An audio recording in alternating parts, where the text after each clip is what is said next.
Sebenarnya, kisah ini tak patut aku ceritakan. Namun, di sini aku berharap setidaknya kisah ini bisa menjadi pelajaran bagi siapapun yang mengalaminya. Kejadian ini terjadi tahun lalu di awal musim hujan. Sebelumnya, perkenalkan, aku Yuli. Aku memiliki seorang putra yang bekerja di kantor perpajakan. Sementara itu, suamiku, Santo, berusia 55 tahun dan bekerja sebagai wakil direktur di salah satu perusahaan makanan di kota kami.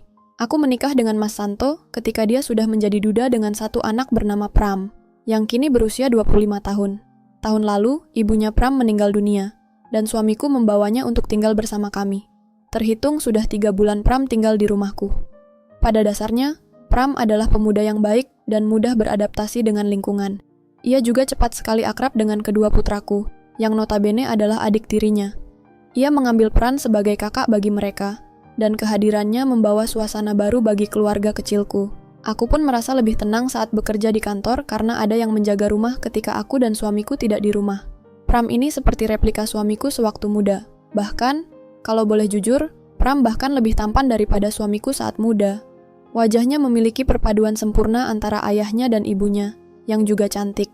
Sejauh ini, penilaianku terhadapnya selalu baik. Dia anak yang sopan, bertanggung jawab, dan bisa diandalkan. Namun, semua pandanganku terhadapnya berubah setelah sebuah insiden terjadi. Siang itu, aku pulang lebih awal dari kantor karena merasa kurang fit. Biasanya, pada jam segitu, Mbak Yati, pembantu di rumahku, sudah pulang. Karena memang ia hanya bekerja setengah hari. Tapi, hari itu berbeda. Aku melihat sendalnya masih ada di teras, dan yang lebih aneh lagi, pintu depan tidak terkunci. Awalnya, aku mengabaikannya. Aku terlalu lelah dan pusing untuk berpikir macam-macam. Aku langsung masuk ke dalam rumah, tanpa tahu bahwa apa yang akan kutemui di dalam akan mengubah segalanya. Kepalaku masih terasa pusing saat itu. Niatku hanya ingin segera beristirahat di kamar. Namun, langkahku tiba-tiba terhenti ketika mendengar suara aneh dari arah dapur. Awalnya, aku tidak begitu peduli, mengira itu hanya suara televisi atau sesuatu yang jatuh. Tapi semakin lama, suara itu justru semakin jelas dan semakin aneh. Merasa penasaran, aku pun melangkah pelan menuju dapur. Namun, apa yang kulihat di sana benar-benar membuatku tercengang. Tepat di tepi meja kompor, Mbak Yati berdiri dengan mata terpejam, bibirnya lirih memanggil nama Pram. Tubuhnya tampak lemas dan pasrah. Sementara Pram berdiri begitu dekat dengannya, tangannya bergerak dengan semangat, seolah aku membeku di tempat. Tidak percaya dengan apa yang kulihat. Aku begitu kaget hingga terpaku di tempat. Tak percaya dengan apa yang kulihat. Bagaimana mungkin Mbak Yati, yang bahkan lebih tua dariku, bisa terlibat dalam sesuatu seperti ini dengan putra tiriku? Namun yang lebih mengejutkan lagi adalah cara mereka berbincang. Begitu santai, seolah ini bukan sesuatu yang aneh bagi mereka. Mas Pram wes sering yo? Suara Mbak Yati terdengar dengan logat Jawanya yang kental. Belum mbak, baru... Sahut Pram sambil cengengesan. Alah, ngapu sih, ujar Mbak Yati, lalu mencubit lengannya dengan manja. Saat itu, seharusnya aku segera menegur mereka, menghentikan apapun yang sedang terjadi. Tapi kenyataannya, aku malah terdiam. Entah kenapa, di balik keterkejutan dan ketidakyakinanku, ada perasaan lain yang muncul. Sebuah kekaguman yang tak bisa kupahami terhadap ketangkasan Pram. Aku tak ingin mereka menyadari kehadiranku, jadi buru-buru aku melangkah menuju kamarku. Meski masih ada rasa penasaran yang menggelitik, aku mencoba mengabaikan dan melupakan apa yang baru saja kulihat. Namun, semakin aku berusaha, bayangan itu justru semakin kuat menghantuiku. Sejak kejadian itu, beberapa malam berlalu dengan gelisah. Aku jadi sulit tidur. Aku masih tak menyangka bahwa Mbak Yati dan Pram bisa melakukan hal seperti itu di rumahku sendiri. Begitu depresikah Pram sampai Mbak Yati yang menjadi pilihannya, pikirku berkali-kali. Keesokan harinya, kebetulan suamiku, Santo, mengajak anak-anak, termasuk Pram, untuk jalan-jalan ke taman kota menjelang sore. Aku pun ikut serta, berharap bisa mengalihkan pikiranku dari kejadian yang terus menghantui benakku. Siang itu, aku beralasan ada tugas kantor agar tidak perlu ikut bersama mereka. Aku butuh waktu sendiri, bukan hanya untuk menenangkan pikiran, tapi juga untuk mencari jawaban atas pertanyaan yang terus menghantuiku. Kesempatan ini kugunakan untuk berbicara dengan Mbak Yati. Saat mulai bicara, nada suaraku gemetar, tapi aku berusaha tetap tegar. Awalnya, Mbak Yati pura-pura tidak mengerti, mencoba menghindari topik yang kutanyakan. Namun, setelah aku terus mendesaknya dengan beberapa pertanyaan, akhirnya dia mengaku. Ia menangis dan meminta maaf, khawatir aku akan marah dan memecatnya. Saya kan hanya bantu-bantu, Bu. Saya enggak maksud apa-apa, ucapnya dengan suara bergetar. Dari pengakuannya, aku baru menyadari sesuatu yang mengejutkan. Ternyata Pram, yang masih muda, justru lebih tertarik pada wanita yang lebih tua. Dan yang lebih mengejutkan lagi, rupanya Pram tidak hanya dengan Mbak Yati. Pram juga memendam kekagumannya padaku. Aku syok mendengar pengakuan itu. Tapi yang lebih mengejutkan lagi adalah perasaan aneh yang muncul di hatiku. Bukannya marah atau jijik, aku justru merasa penasaran. Bahkan, entah kenapa, muncul niat terpendam dalam diriku. Sebuah keinginan samar untuk merasakan apa yang dirasakan Mbak Yati. Sepulangnya Mbak Yati dari rumahku, pikiranku terus melayang pada ucapannya. Aku duduk di depan cermin, mematut diri, membandingkan penampilanku dengan dirinya. Jelas, aku jauh berbeda darinya. Tubuhku lebih proporsional, wajahku lebih terawat, dan kecantikanku masih terpancar meski usiaku sudah 45 tahun. Lagi pula, garis keturunanku dari etnis Tionghoa membuat kulitku tetap putih dan berseri. Aku menghela napas panjang. Kalau Pram tertarik pada Mbak Yati, lalu bagaimana jika pikiranku mulai berkelana ke arah yang seharusnya tak kupikirkan? Tapi semakin kutolak, semakin kuat rasa ingin tahuku. Tak ada salahnya kalau aku mencoba sesuatu yang baru. Tapi, apa yang kupikirkan ini? Aku segera menggeleng, menepis pikiran liar yang sempat melintas di benakku. Bagaimanapun juga, Pram adalah putra tiriku. Mana mungkin aku mencoba melupakan semuanya. Berhari-hari aku berusaha mengabaikan bayangan Pram, mencoba mengalihkan pikiranku ke hal-hal lain, tapi nyatanya, semua usahaku sia-sia. Entah kenapa, setiap kali berpapasan dengannya, aku jadi salah tingkah. Ada perasaan aneh yang berkecamuk dalam diriku, canggung, gugup, dan penasaran, semuanya bercampur menjadi satu. Aku bahkan bingung menjelaskannya. Dan semua perasaan itu semakin menjadi ketika suatu peristiwa terjadi. Sebuah kejadian yang membuat jantungku berdegup kencang. Pagi itu, rumah masih sunyi. Semua orang masih tertidur. Aku yang baru saja selesai mandi buru-buru berjalan menuju kamarku karena hari ini ada pertemuan penting di kantor. Namun, sialnya, tepat di depan pintu kamar, kakiku terpeleset. Aku nyaris jatuh. Entah kebetulan atau apa, Pram yang baru saja keluar dari kamarnya dengan sigap menangkapku. "Mak!" serunya refleks. Kedua tangannya menahan tubuhku agar tidak terjatuh. Dalam sepersekian detik, kami begitu dekat. Aku bisa merasakan napasnya yang hangat, matanya yang menatapku dengan penuh keterkejutan. Aku sendiri terlalu kaget untuk berkata-kata. Aku langsung bergegas berdiri, merapikan handuk yang melilit tubuhku. "Permisi," ucapku dengan gugup, lalu buru-buru masuk ke kamar. Namun, saat aku menutup pintu, aku sadar. Jantungku masih berdebar kencang. Namun, tiba-tiba Pram menarik tanganku. Aku tersentak menatapnya dengan kebingungan. Tapi dia hanya tersenyum kecil. Senyum yang terasa berbeda dari biasanya. Seolah ada sesuatu yang ingin dia sampaikan, tapi tak diucapkan dengan kata-kata. Lalu, dia melepaskan tanganku begitu saja, membiarkanku pergi. Sejak pagi itu, pikiranku tidak tenang. Selama di kantor, aku terus teringat kejadian tadi. Bahkan, hingga malam saat kami sekeluarga makan bersama, aku mendapati Pram beberapa kali mencuri pandang ke arahku. Tatapannya berbeda, lebih dalam, lebih berani. Dan yang lebih mengejutkan, dia tersenyum. Aku merasa salah tingkah. Pipiku terasa panas, dan entah kenapa, aku justru tersipu. Sebelumnya, dia tak pernah seberani itu. Dan aku pun tak pernah bereaksi seperti ini. Beruntung, suami dan anak-anak sedang sibuk dengan makanan mereka. Jadi mereka tidak menyadari kegugupanku. Tapi aku tak menyangka, momen itu hanyalah awal dari sesuatu yang lebih besar. Jumat pagi, mendadak suamiku mendapat tugas keluar kota selama seminggu. Lalu, keesokan paginya, kedua anakku juga pergi mengikuti acara sekolah. Dan di rumah, hanya ada aku dan Pram. Pesan itu justru membuatku semakin gelisah. Pagi itu, setelah sarapan, anak-anak pergi mengikuti acara persami di sekolah mereka.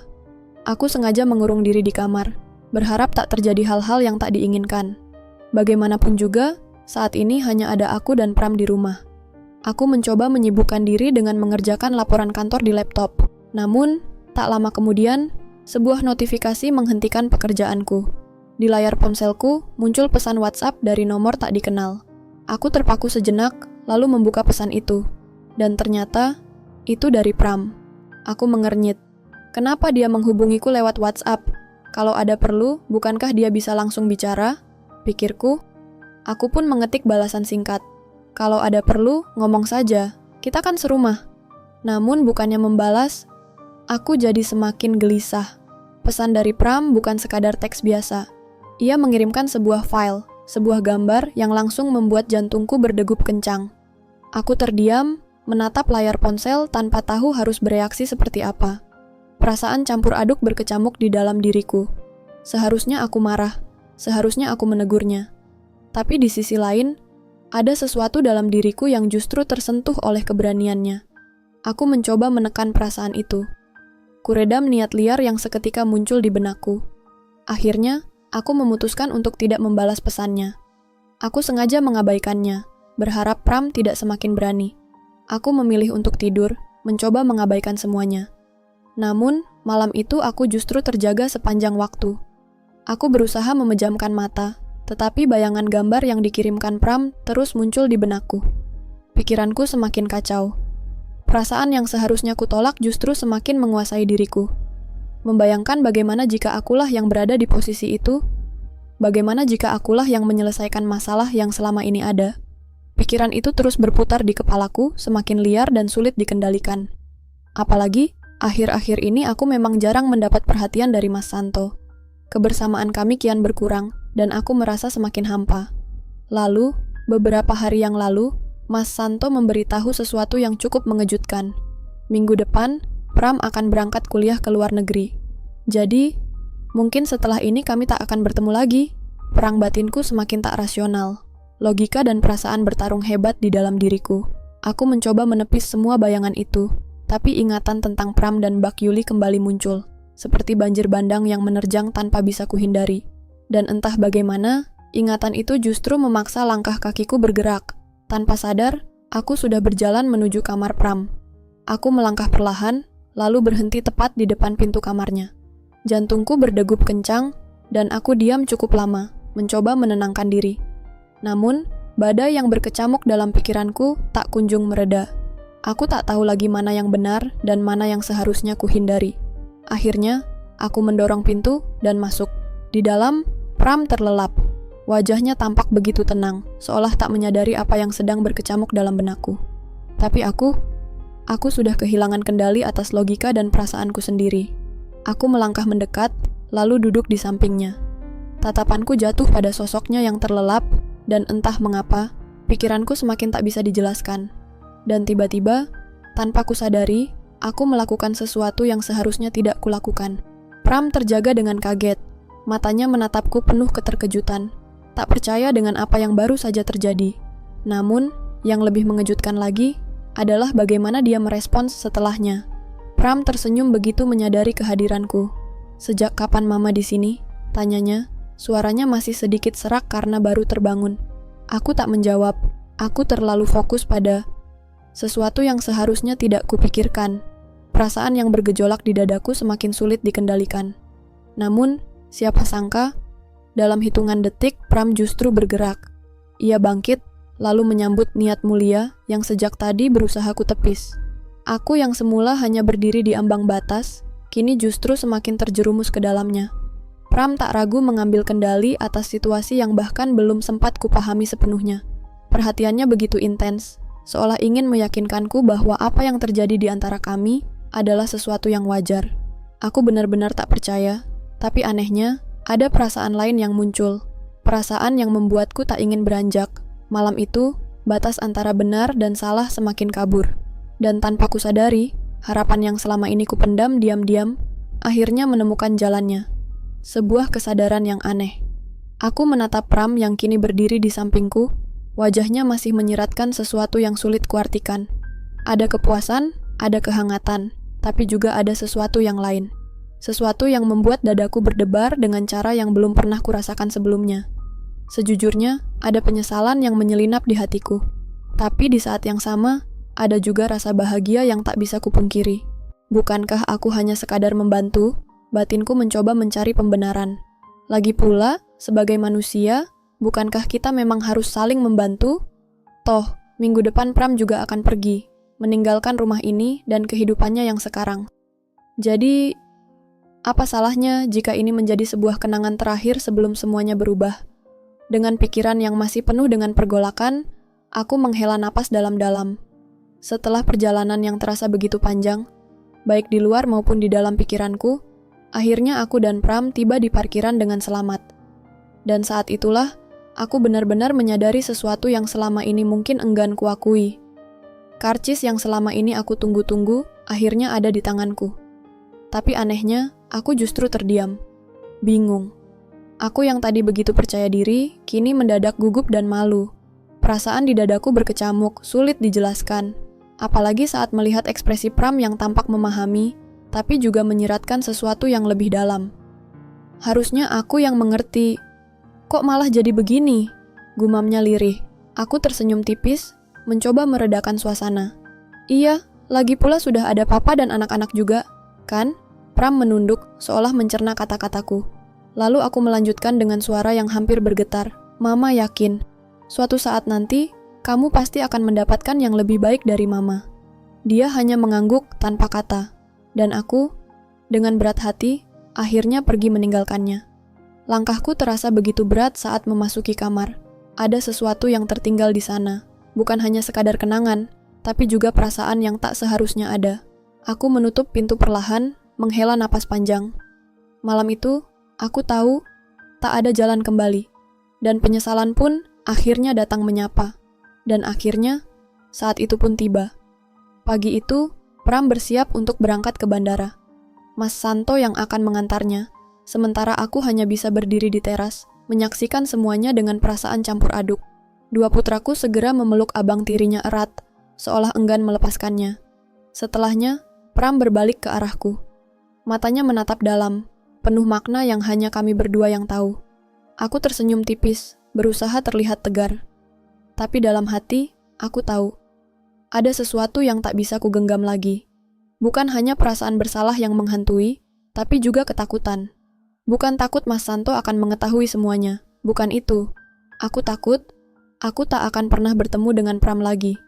Sementara Mas Santo sudah menunggu di dalam mobil, Pram mengulurkan tangannya padaku. Aku menyambutnya ragu, dan saat jari-jarinya menggenggam tanganku erat, aku merasakan sesuatu yang begitu dalam. Sebuah perpisahan. Dan seperti angin yang berembus membawa pergi dedaunan, Pram akhirnya melangkah pergi, meninggalkan rumah ini, meninggalkan aku, dan aku hanya bisa berdiri di sana, memandang kepergiannya. Tanpa tahu apakah ini benar-benar sebuah akhir, atau justru sebuah awal dari sesuatu yang lain.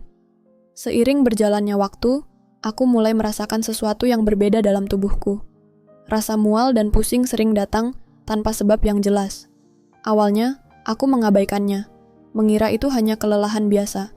Namun, ketika hari-hari berlalu dan kondisiku tak kunjung membaik, aku pun memberanikan diri untuk memeriksakan diri. Entah ini hanya kebetulan, atau memang bagian dari konsekuensi masa lalu, aku sendiri tak tahu. Yang jelas, aku mencoba meyakinkan diriku bahwa semuanya akan baik-baik saja. Lagi pula, jika memang wajahnya nanti mirip suamiku, bukankah itu lebih baik? Begitulah kisah yang pernah aku alami beberapa tahun silam. Tentu saja, ini bukan sesuatu yang patut dicontoh, apalagi ditiru. Aku membagikan pengalaman ini bukan untuk menginspirasi, melainkan sebagai pelajaran agar kita lebih berhati-hati dalam menjaga diri dan iman kita. Ambillah hikmahnya, buang jauh-jauh yang buruk darinya. Semoga kita semua tetap dijaga dalam keteguhan iman. Amin ya Rabbal Alamin.